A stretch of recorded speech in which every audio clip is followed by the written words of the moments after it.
A gente tem muitos exemplos da AI generativa em acessibilidade para a inclusão de absolutamente qualquer pessoa. Tudo que eu quis fazer, eu fiz através da minha capacidade.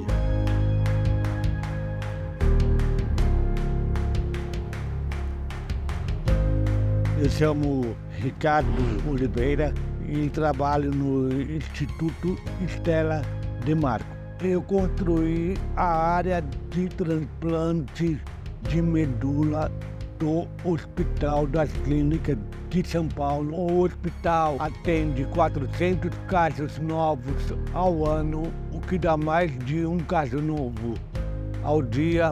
O índice de cura é de 70%, enquanto os outros estados da federação não chegam a 30%. Eu queria replicar esse tratamento a outros estados e estou buscando apoio, incentivo, tecnologia. Tudo que eu quis fazer, eu fiz através da minha capacidade. Quando depende de outras pessoas, a coisa ela começa a complicar. A inteligência artificial é uma nova revolução.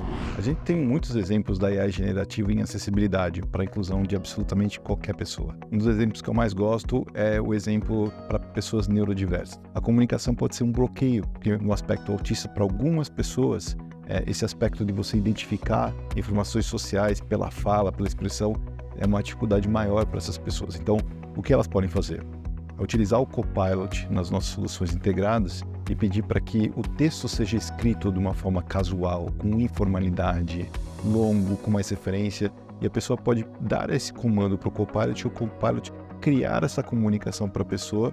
Ela valida se o conteúdo está correto e ela pode encaminhar. Um exemplo que pode parecer como um pequeno detalhe, mas ela faz muita diferença. Outro exemplo, para pessoas com dislexia, ou mesmo para pessoas de neurodiversidade, você ter um revisor ou quando você escreve, por exemplo, no Teams, num canal de comunicação, algum texto, você pode pedir para o Copilot reescrever e colocar isso de uma forma mais sucinta, mais direta, mais clara. Então, agiliza, coloca você num aspecto de comunicação muito mais efetivo. São diversos exemplos para diversos tipos de deficiência, mas que mostram que a gente tem condições hoje de resolver problemas que a gente nem imaginava que seria possível resolver.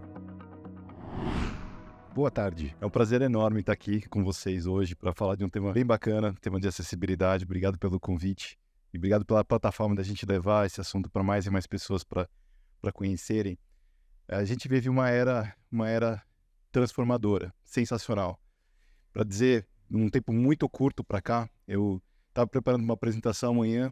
Eu lembro que minha primeira certificação foi uma certificação em datilografia. Quem aqui fez datilografia? Pois é, gente. Ajuda, porque você no teclado você não olha, você digita com todos os dedos, a QZ2, SWX3, TC4. E 30 anos para cá a gente passou da máquina de escrever para o PC, do PC para a internet, da internet para mobilidade, mobilidade para rede social, apps e AI cognitivo. Todas essas revoluções ao mesmo tempo. E hoje a gente está aqui tudo falando de AI, mas cada um ainda numa era. Tem pessoas ainda que estão, não vou falar que estão na idade da pedra, mas tem pessoas que não conseguiram fazer toda essa evolução para esse momento que a gente passa da inteligência artificial. E a gente passa um momento absolutamente maravilhoso, porque pela primeira vez a gente criou uma tecnologia que ela é maleável e ela se adequa ao ambiente e às ferramentas e a gente consegue criar prosperidade econômica e social. Pela primeira vez. Uma app criada por um profissional aqui da Microsoft, o Sakib, que está na foto, ele é cego. Ele criou uma app chamada Sim AI, que é a app número 1 das pessoas cegas do mundo. Essa app funciona tanto no Android quanto no iPhone, pode baixar de graça. Eu vou mostrar um exemplo para vocês aqui. Imagina que se eu sou uma pessoa cega e eu quero saber quem está na minha frente ou quem eu estou conversando. Quero saber, por exemplo, se é um homem, uma mulher, ter uma referência de idade. E eu geralmente faço essa demonstração tirando minha própria foto e não da pessoa, porque se sai alguma coisa errada da AI, ali a conversa já não fica boa, né? Então, vou tirar uma foto minha. 56-year-old man with gray hair and a beard looking happy. Não tenho 56 anos. Mas eu tô feliz, né, que eu tô aqui com vocês. Mas mostra, é um serviço cognitivo de visão que usa a tecnologia do celular para descrever o ambiente e dar essa informação para uma pessoa cega. Serviços cognitivos como esse, existem serviços cognitivos de visão, de fala, de sentimento, e hoje o serviço de AI generativo. Então, só para contar para vocês que o AI não é o chat GPT e o AI generativo como a gente conhece hoje. AI é muito mais coisa. E já existem vários serviços cognitivos que estão transformando a vida das pessoas. Um exemplo, uma vez eu trabalhando no Canadá, eu recebi um e-mail de uma pessoa dizendo que o melhor momento da história humana é para ser cego. E essa pessoa, infelizmente, perdeu a mãe durante a pandemia, morava sozinha com a mãe, ela cega. Ela soube dessa app e por essa app ela começou a ter uma interação melhor e autônoma em casa, até o dia que ela achou uma carta que a mãe tinha escrito. A Sim AI conseguiu ler a carta, ela se reconectou com a mãe e, emocionada, mandou um e-mail para a Microsoft contando essa experiência. Qual o convite hoje da apresentação? Para eu trazer um pouquinho mais sobre acessibilidade e falar desse assunto. Infelizmente, muitas pessoas aprenderam sobre pessoas com deficiência de uma forma equivocada. E muito pela definição que a Organização Mundial da Saúde definiu no passado. Ela definiu que a pessoa com deficiência se tratava de uma condição de saúde da própria pessoa. E essa condição mudou. Eles tratam hoje como a deficiência como uma incompatibilidade do ambiente e das ferramentas com a pessoa. Traduzindo, é a escada que faz o prédio ser inacessível. O problema não é a cadeira de rodas. É o vídeo sem legenda que é deficiente. O problema não é o surdo. É o site que não funciona para um leitor de tela que é deficiente. O problema não é o cego. São os ambientes e as ferramentas que são deficientes e não as pessoas. Quando você entende isso, você percebe que você está com um desafio de design, de arquitetura, de ambiente e ferramenta que, se você fizer, você inclui. E quem conhece hoje serviços de inteligência artificial percebe que você pode utilizar a inteligência artificial para adaptar ambientes e ferramentas. E se a gente for falar qual é o número da população, no mundo são 1,3 bilhões de pessoas com deficiência, no Brasil 46 milhões. A deficiência ela pode ser permanente, temporária e situacional. Se você cria uma solução para uma pessoa que não tem um braço, ela vai funcionar para uma pessoa que quebrou o braço ou uma pessoa segurando o bebê um copo de café. E o que para mim é mais fascinante, que eu vejo muitas pessoas com deficiência aqui, pessoas que usam óculos. O óculos é uma tecnologia assistiva que conecta as pessoas ao ambiente. Quando o óculos foi inventado, as pessoas que usavam o óculos tinham dificuldade de integração social, especialmente de emprego. Muitos deles tiravam o óculos para não mostrar que tinha uma deficiência visual. Com o tempo, designers mudaram o design do óculos, daquele óculos preto pesadão para roxo, amarelo, com estrela. Vocês talvez conhecem, igual eu conheço, pessoas que não precisam usar óculos, mas usam óculos como uma forma de expressão da própria pessoa. E hoje nós conversamos com a pessoa e não com o óculos. Por que cargas d'água a gente ainda conversa com uma cadeira de roda e não com a pessoa? Por que a gente conversa com uma bengala e não com a pessoa? Por que a gente conversa com uma prótese e não com a pessoa? Qual é a diferença do óculos com uma cadeira de rodas? Nenhuma. Eu estou citando exemplos de tecnologias assistivas físicas, mas para o conhecimento de vocês existem inúmeras, mas inúmeras tecnologias assistivas digitais empoderadas por inteligência artificial, que conectadas com esse ambiente geram uma discussão de inclusão sem precedentes. A orientação para os nossos engenheiros, para todo mundo que cria soluções dentro da Microsoft, é lidar com os princípios do design inclusivo. O conceito é muito simples. Três coisinhas para vocês lembrarem. Vai criar alguma solução, vai criar algum serviço, vai criar algum programa, alguma coisa de integração. Pense em quem não vai participar. Quem está excluído da tua ideia sem você saber. Identificou as pessoas que estão excluídas? Convidem as pessoas para fazerem parte. Crie com e para pessoas com deficiência. Essas pessoas são as experts que podem dizer como adaptar ambientes e ferramentas. E sair um pouco do pensamento de maioria, de normal, de média. Não existe normal e média. Isso é nicho, deixa para depois. Vamos maximizar aqui na média, depois a gente estende para os extremos. Esse é um pensamento muito da era industrial. Na era digital, a gente não pode pensar dessa forma. Por quê? Custo marginal é quase irrisório e a gente consegue criar experiências únicas para extremo. Então, o convite é começar pelo extremo. Então, você tem qualquer ideia, vai pelo extremo. E uma vez que você faz para o extremo, funciona para uma pessoa, você estende para todos. 2011, nos Estados Unidos, tentando identificar por que mulheres se machucavam mais e sofriam mais em acidentes de carro.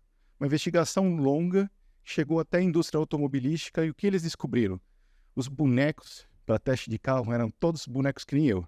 Homem, 1,80 m, gordinho, tudo ali na frente. Não tinha boneco de mulher. Suponho, não tenho essa informação, mas acho que faltava uma engenheira, parte lá, mulheres integrando, acho não, tenho certeza. Talvez uma vez lá aquele crash, aquele boneco estourado, que legal, agora faz com o meu corpo aí também. Mas eram pessoas bem intencionadas que, de uma forma inadvertida, estavam desenhando soluções que até matavam pessoas, sem saber. Eu acho que esse é o maior problema da discussão de inclusão, é quando a gente exclui sem saber. Tem uma frase bem legal que eu vi da nossa diretora de diversidade e inclusão que ela comentou: quando você não inclui de forma intencional, você exclui de forma não intencional. Essa é a pior forma de excluir. E vocês veem que isso pode acontecer no design. Microsoft uma vez identificou que muitos gamers com deficiência não conseguiam jogar o Xbox, o controle. O controle do Xbox que eu numa apresentação uma vez falei joystick, eles viram que eu não sou dessa geração, parecia que eu era da geração do Atari, então eu já não falo mais, eu falo controle. São 17 comandos com 2 mãos, então você tem que ter muita habilidade com as 2 mãos para lidar. E nem todas crianças ou jogadores têm essa acessibilidade. E o nosso controle era deficiente. Então a Microsoft criou um controle do Xbox que você adapta tecnologias assistivas e qualquer gamer com qualquer mobilidade consegue participar. Lindo, maravilhoso, vamos vender. Aí chegou o dia, pessoal, como é que a pessoa vai abrir a caixa? Aí voltou, a gente chamou todo mundo que ajudou a gente na criação e a gente criou um design de caixa com uma inovação em papel e papelão sem precedentes, que é você puxar uma fitinha e a caixa abre.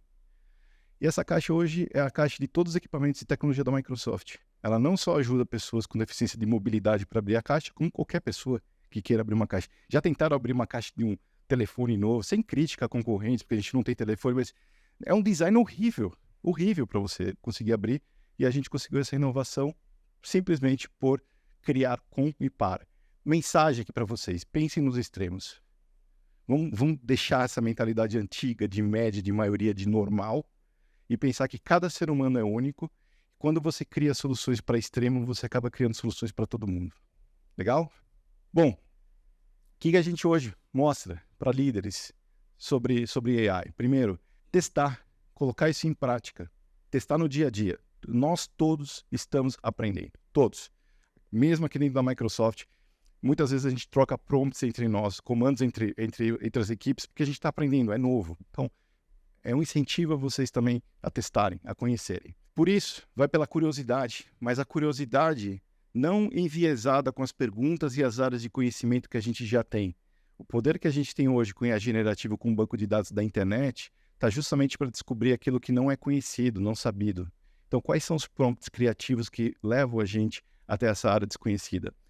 E é a parte de coragem, porque, sim, problemas podem surgir, questões que não deveriam funcionar de tal forma podem acontecer. A gente vai passar, a gente vai ouvir casos, como faz parte de qualquer revolução. Antes de pensar no uso de AI, então aqui vocês talvez estão pensando, puxa, eu quero usar AI para isso, para aquilo, o que a gente sempre sugere, pense primeiro na estratégia, uma estratégia de negócio, na estratégia de posicionamento da minha entidade, como tecnologia pode ajudar nessa estratégia, aí como AI entra na tecnologia, qual é a cultura que eu preciso ter dentro da minha própria organização, com os fornecedores, com os clientes, com os parceiros, com as pessoas, e a governança de AI por trás.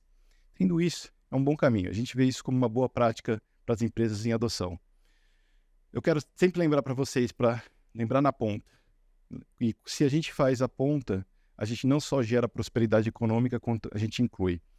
É um momento mágico, porque quem está aqui sempre pensou naquele que está excluído, que não faz parte, ou no mercado, seja por um aspecto de legislação, seja por um aspecto econômico.